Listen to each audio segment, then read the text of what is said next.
It's Saturday morning, it's 20 to 10, we're still setting up for the first shot.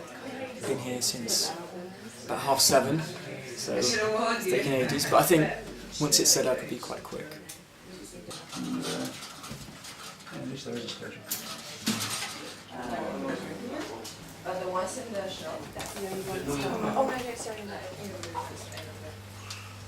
Moment, a few sort of times of doing that, so I just kind of freeze and just have that moment where you just kind of walk out of the room. I guess maybe it is this way when he's coming out of bed, just you get more movement in that direction. So we've got 2 tops, and I was thinking if we get one wet, then we can put the other one on and maybe just try and wipe off as quickly as possible and then hair dry it. Is this...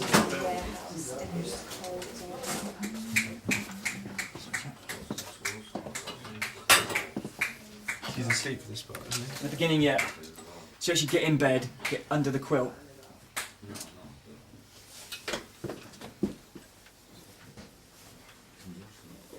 It's a story about a guy who comes from a different world or a different country and then is living with people which they have a completely different life, day life, and with different values.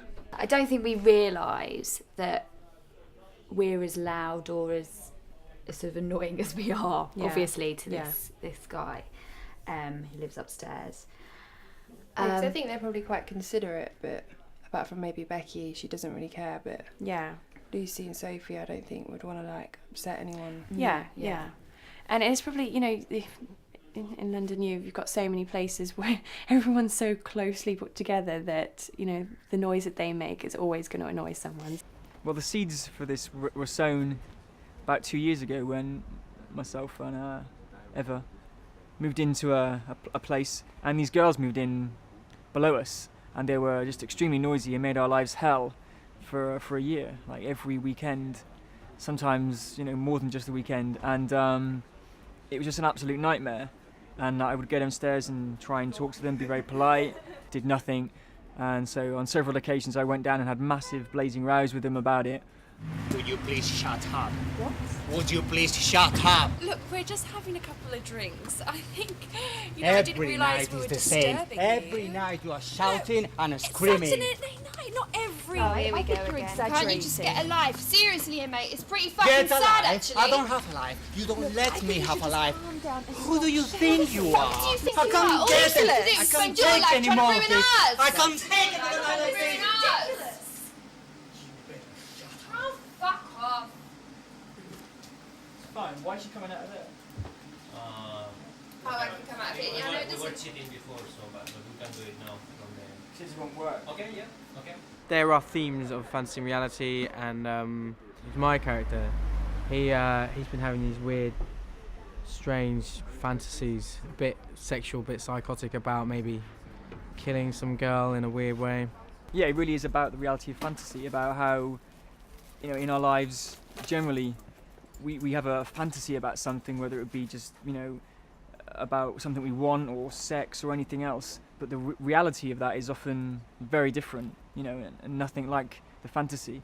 So it's kind of taking that theme and just taking it to an extreme, I guess. He got the idea about how far we can be pushed as like human beings and what we can what we're all capable of doing if we're pushed to like the limit.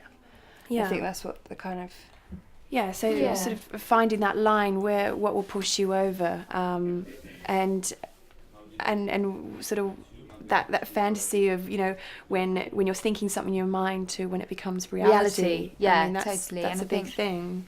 It's about fantasy, but also about how a normal person potentially could break down when lack of sleep over a long period of time, and maybe other stresses in his life.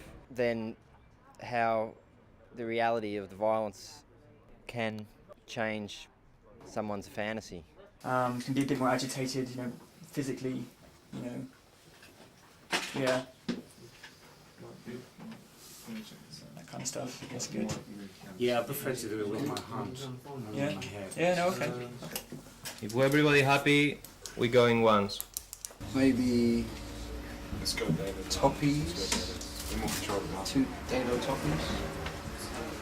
I like that.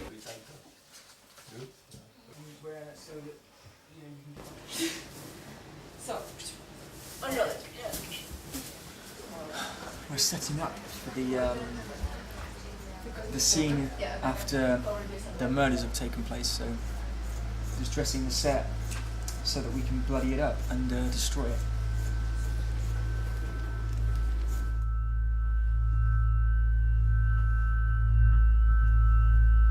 I am the makeup artist on the film, and I'm doing special effects and just normal makeup.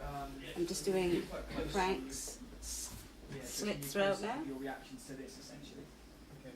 And this is just a pre-made piece that I made at home, which I've stuck on. I'm now trying to make it look like he's cut his neck off. It's very gory. I've got blood for like the stab wound and like for the neck. Yeah, I want it kind of bloody all over. Yeah. Really bloody him up. Do you want blood on his pajamas? Yeah. If he's excited, there'll be blood fucking everywhere. Squirt it all over the walls and ceiling. He needs to have a knife. Yeah, we need to get Yeah, the knife will reverse on the hand. Put the hand on the put the hand on the position. Yeah, now put something reverse. Yeah. Do that. Do an eyes open death. Yeah, Try it. I think maybe the eyes open thing will be interesting.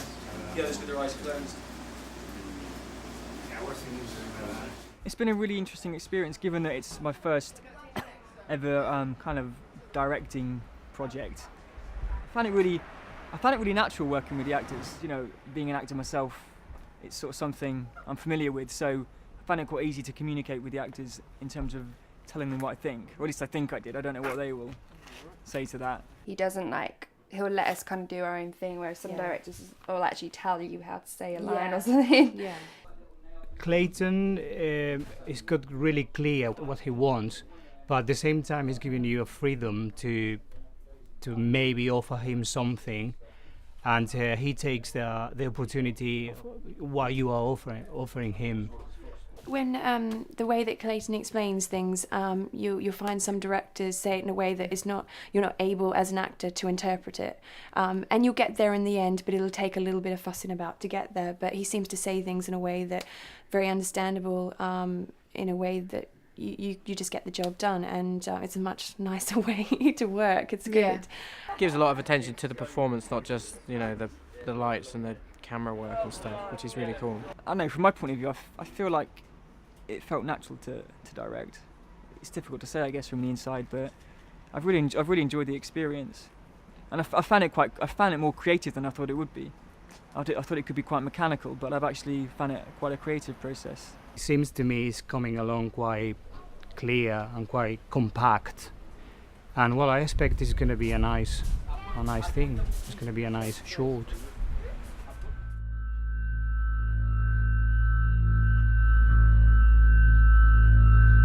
Job done. Yes, yeah. That way, you just get a